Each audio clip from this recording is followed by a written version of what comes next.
Iba-iba daw kasi ang awit natin panahon. May panahon na ang ating mga awit ay masaya, puno ng galak. May mga panahon naman na ang ating mga awit ay puno ng tampo, nagdurubdub ang puso, at parang pinanghihinaan ng loob. Iba-iba talaga, no? Different seasons, different songs in our lives, different themes and lyrics in our journey. Ikaw, nasa ang season ka ngayon? Are you down? Are you discouraged? Are you losing hope? Para bang pinanghihinaan ka na rin ba ng loob?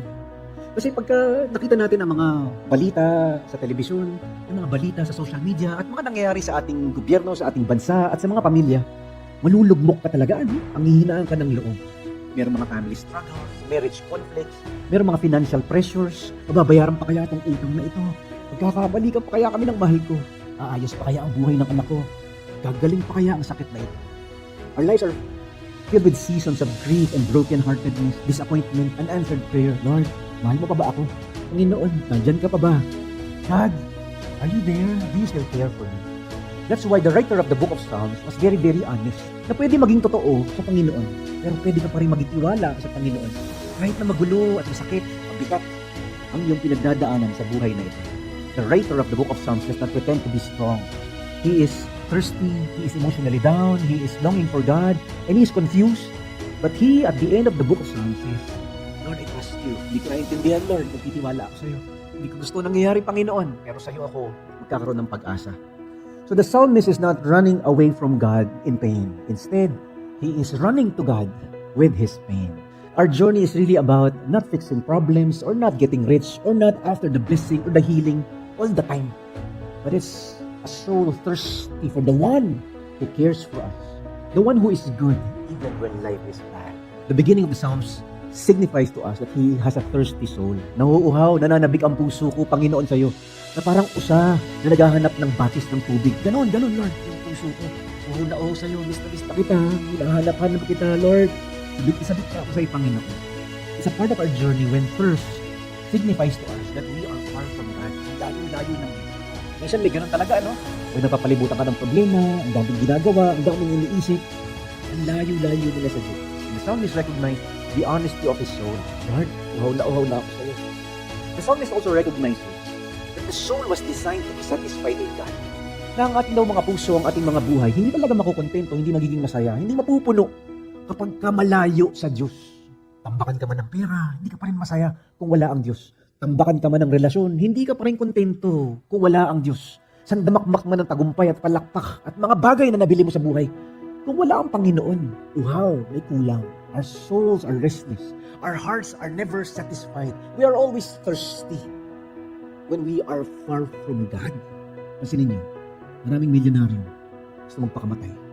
May kulang. May uhaw hindi kayang bigay ng pera. Ganda-ganda ng asawa, naghahanap ng iba. Dami-daming karelasyon, naghahanap pa ng kabit. Bakit? May kulang, may uhaw. May Diyos lang nakakapuno. Dami-daming nabili, pero naghahanap pa rin. Hindi pa rin masaya.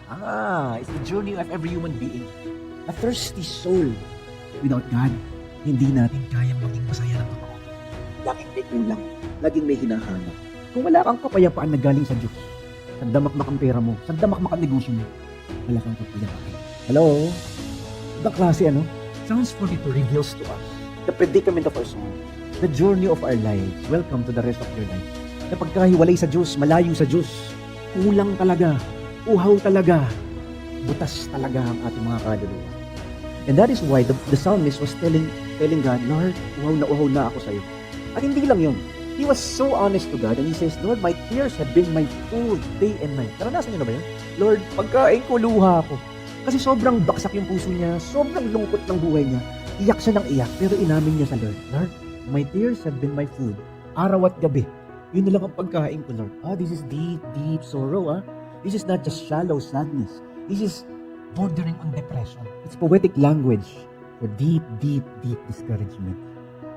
Naranasan mo na ba na madurog ang puso? Na magdamdam ang puso? Na mawalan ng gana sa buhay? Lord, ayoko na kumain. Ayoko na magsimba. Ayoko nang lumabas. Lord, parang ayoko nang mabuhay. Many people in the Bible experience this. Elijah was exhausted. He said, Lord, kunin mo na lang ako. Patayin mo na lang ako. The prophet Elijah. Job cried out, Lord, ang daya naman. Bakit ba? Ano ba atraso ko sa'yo? That's Job. Deep, deep discouragement. Jeremiah was called the weeping prophet. Lord, maawa ka naman sa aming bansa. Nananaghoy ang aming bayan sa iyo. And then David was also in this state. Lord, my tears have been my food day and night. Ibang klase Hindi yan basta nabasted ka lang. Hindi yan basta natanggal ka lang sa trabaho. Hindi yan basta naubusan ka lang sa pila. Hindi yan basta nawalan ka lang ng cellphone. This is deep, deep brokenness. God is not shocked by our human weaknesses and by our human brokenness. Hindi naman nagugulat ang Lord In fact, alam naman niya ang ating mga puso. Might as well be honest with God. That's the invitation of the book of Psalms. Yung maging totoo ka sa Diyos. Magsumbong ka sa Diyos. At umiyak ka sa Diyos. And then pinalala pa yung sitwasyon. Yung psalmist, yung writer nito, he was in despair, he was broken-hearted, he was discouraged, he was down. Meron pa siyang mga kaaway. Chinichismis siya, kinukutya siya. Sabi, nasaan ba ang Diyos mo? Mahal ka mo ba ni Lord? Ba't ganyan ang buhay mo? Mabuti ba ang Diyos? Bakit ang sama ng pinagdadaanan mo? Meron ka bang Diyos na nangangalaga at nagmamahal sa'yo? Bakit sandamakdak ang problema mo? If God is good, why are you suffering? Yun ang sasabi ng mga kaaway niya. If God loves you, why are your prayers not being answered? Yung discouragement niya, nadagdagan pa ng mga bashers, nadagdagan pa ng mga slanderers, nadagdagan pa ng mga kaaway. But this part of the segment of the book of Psalms 42, he ended it with saying, ba't ka ba nalulungkot? Why are you down, O my soul? Bakit ka ba nadadown? Put your hope in God. Oh, this is the first. Tatlong beses niya ulitin to. Naranasan niyo ba yun? You preach to yourself and you talk to yourself. So sometimes, the book of Psalms, the psalmist was doing that to himself. Bakit ka ba nalulungkot? Bakit ka ba nadadown? Magtiwala ka kaya sa Diyos. So minsan, ito yung imbitasyon sa atin. Kahit na hindi pa rin okay ang nangyayari, kahit ang sakit pa rin ang pinagdadaanan mo, kahit ang bigat-bigat pa rin ang pinapasan mo, put your hope in God. That's Psalms 42 for us. The pain is still present, the tears are still falling, and the questions are still real. That hope begins rising because the psalmist intentionally turns his attention to the goodness of God even when life is bad, to the faithfulness of God even when the world is crazy. Ang Diyos pwede kong pagkatiwalaan kahit sa damakmak ang problema at bagyo at pasaning pinagdadaanan ko. Amen? May pinagdadaanan ka bang mabigat? Ito. Sakto sa atin to. Lord, hindi pa rin nawawala yung sakit. I will trust you. Lord, hindi pa rin dumarating yung pinagpipray kong trabaho. I will trust you. Lord, hindi pa rin kami nagkakabalikan ng mahal ko. I will trust you. Lord, hindi pa rin nagiging maayos yung buhay ng anak ko. I will trust you. Lord, hindi pa rin ako masaya. Wala pa rin akong kapanatagan. I will trust you. Oh, times. Sometimes the first step out of discouragement is not changing our circumstances. Sometimes it is changing the voice you listen to. When you preach to yourself, that's the beginning of a slow, gradual rising of hope amidst our despair. Amen? Do not allow despair to become your preacher.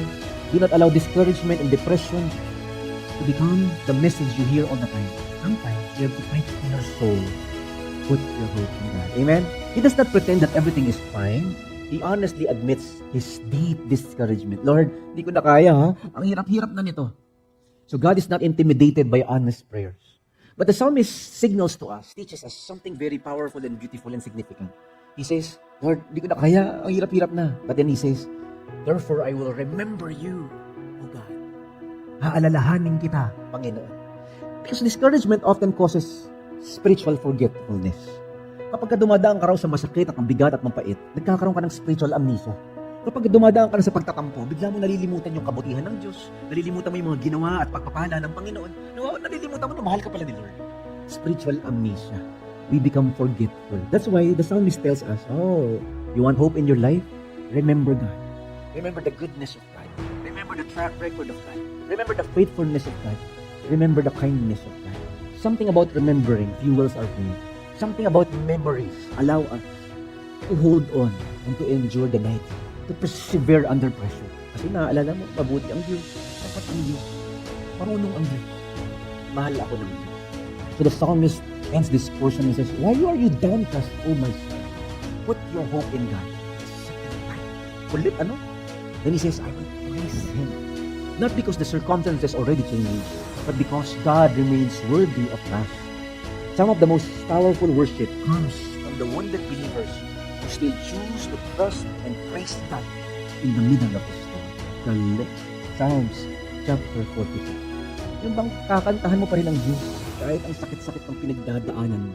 Psalms 42. Yung bang pagtitiwalaan mo pa rin ang Diyos kahit ang hirap-hirap na ang sitwasyon mo. Psalms 42. Yung bang May ngiti pa rin sa puso mo, may galak at kapayapaan sa puso mo.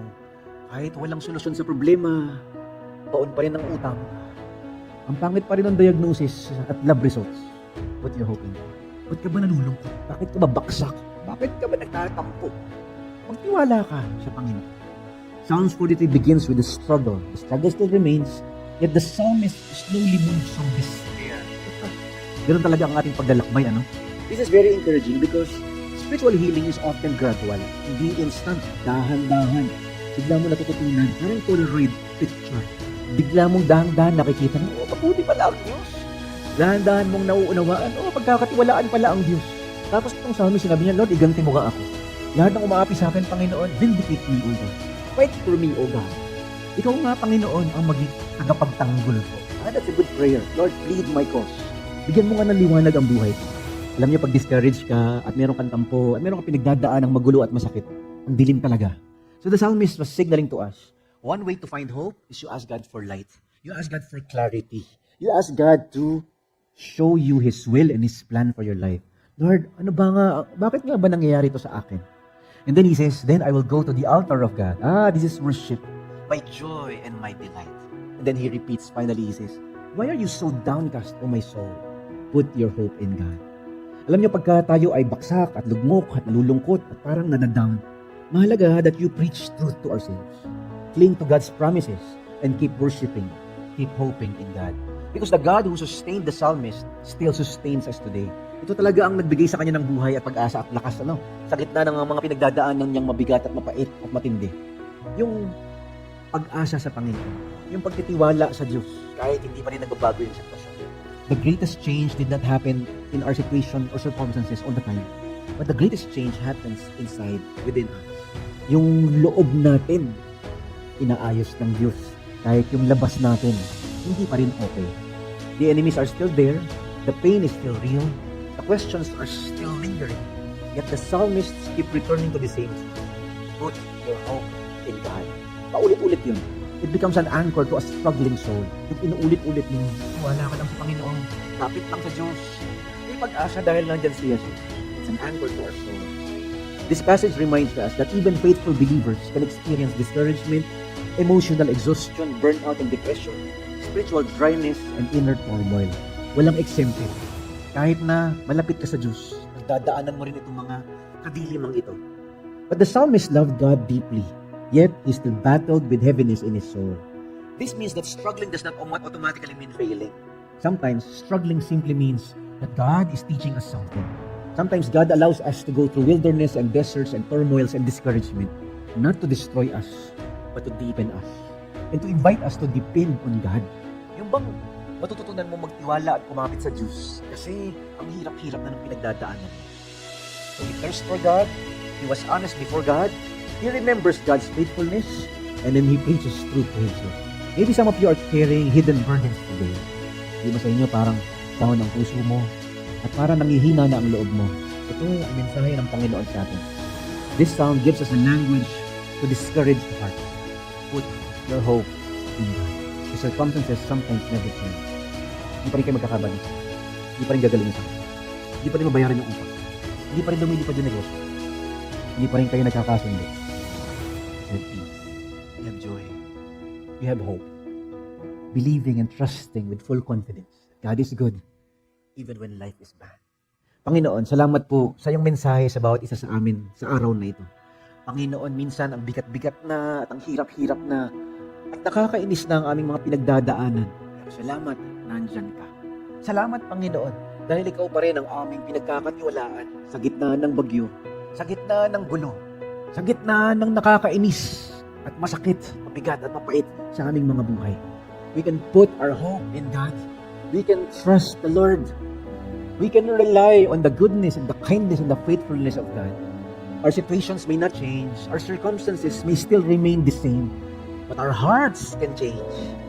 The inner person begins to find hope. Faith rises. Hope begins. Because we are now focused on the greatness of God and not on the tragedy of our situations. Salamat, Panginoon. Ikaw ang aming tunay na galak at kapanatagan at pag-asa. Hindi pera, hindi tao, hindi bagay, hindi palakpak, hindi tagumpay ng mundo ito. Kundi ang aming Diyos na may hawak sa amin at hindi kami bibigti.